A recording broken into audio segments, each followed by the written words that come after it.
Hey YouTube, hope everybody's having a fabulous 2022. Just thought I'd put together a little video about my solder sucker machine. If you've done any soldering, you know the smoke wafting your eyes is very annoying and, well, not very good for you. So let's get to it.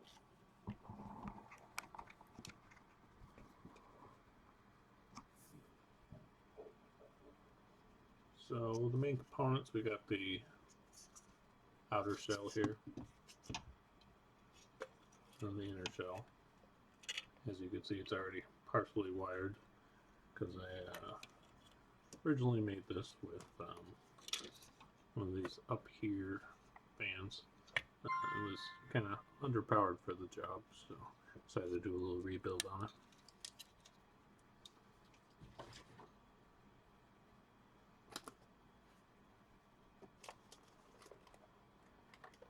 Got this fan here. This is the K's Flex. It's about 12 bucks or so as of the time of this video on Amazon. It's a little higher speed, goes up to 2,000 RPMs. I believe the other one was only about 1,000 or so. And we've got a basic toggle switch.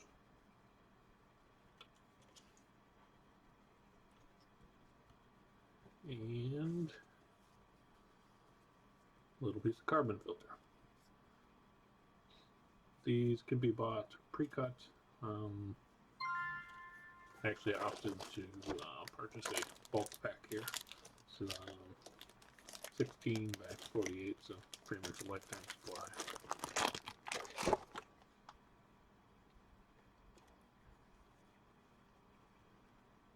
This was made on a 3D printer. I'll share the link to the STL file if you've got a 3D printer and you want to print one up. These machines go for about 75 to 100 bucks or so on Amazon, but that's no fun. More fun to build one.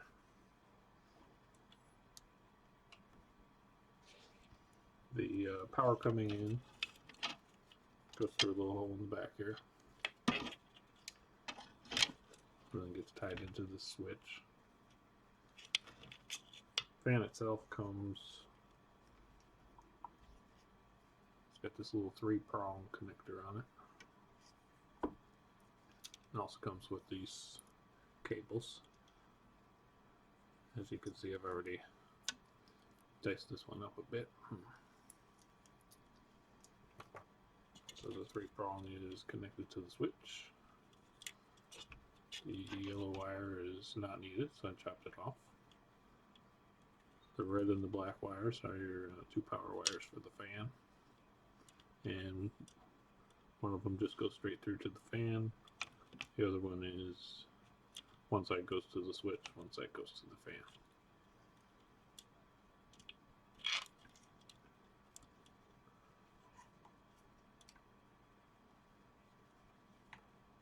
I guess the first thing to do is figure out which way this fan spins.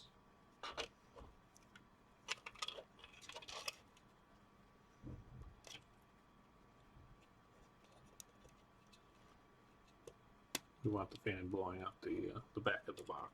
So.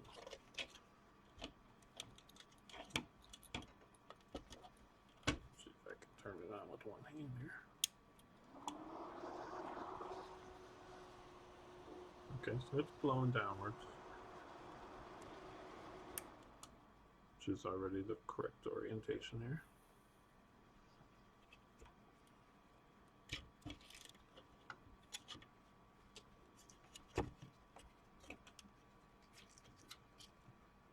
This is a 120 millimeter fan, by the way. Any 120 millimeter fan will work for this.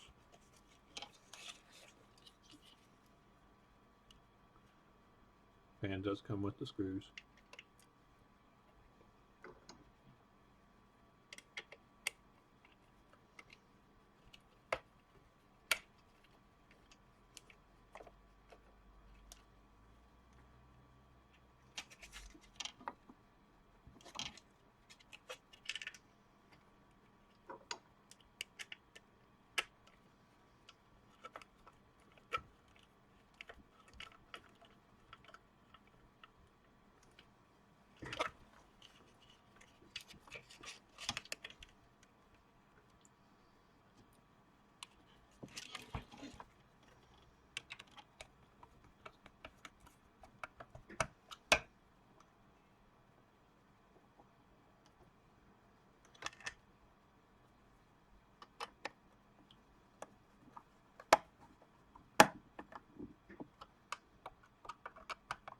This is printed on PLA, by the way. Although I can imagine you could print it out of just about anything.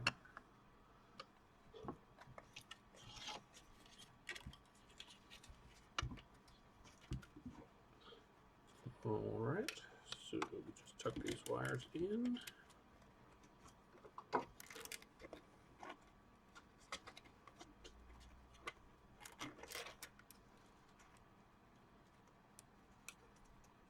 Let's see if we can make this connector look a little better.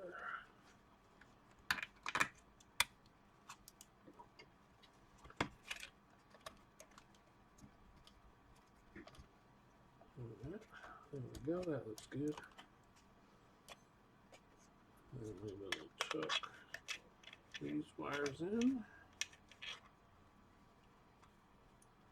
My little piece of carbon filter.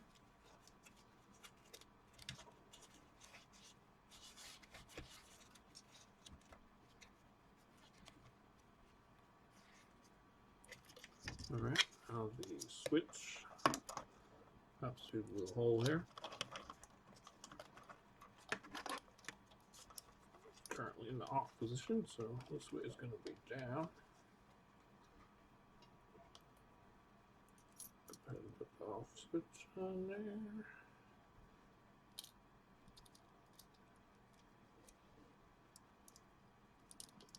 Alright.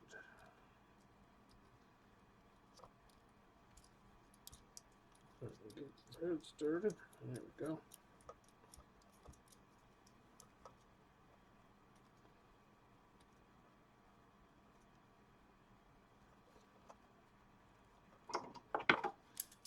And a final tighten here.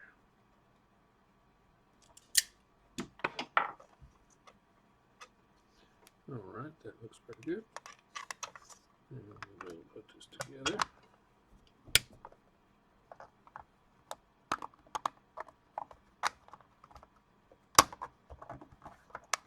It's just an interference bit, there's no screws or anything. And there you go. Let me warm up the soldering iron and I will be right back. Alright, we're back. Let's see, we've got pretty good airflow. That's definitely flowing a lot better than that other fan was.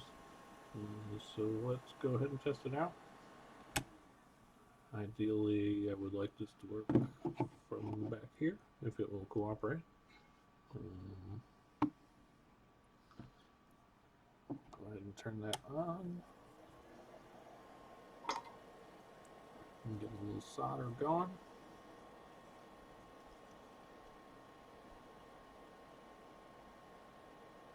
Well, that actually works pretty nice. You can see it's working from here. Will it work this far away? A little more marginal, but it's actually not too bad. It keeps it out of my face anyway, so I'm pretty happy with it. Definitely very, very functional from this distance. So I would say, roughly 6 to 10 inches, probably about the maximum for this fan. This is a 2,000 RPM fan, though. They do make a 3,000 RPM fan that would likely work from a lot further away. Although it would be a lot louder. And but anyway, thanks for watching the video, and I will link to the STL file for this in case you want to print one up.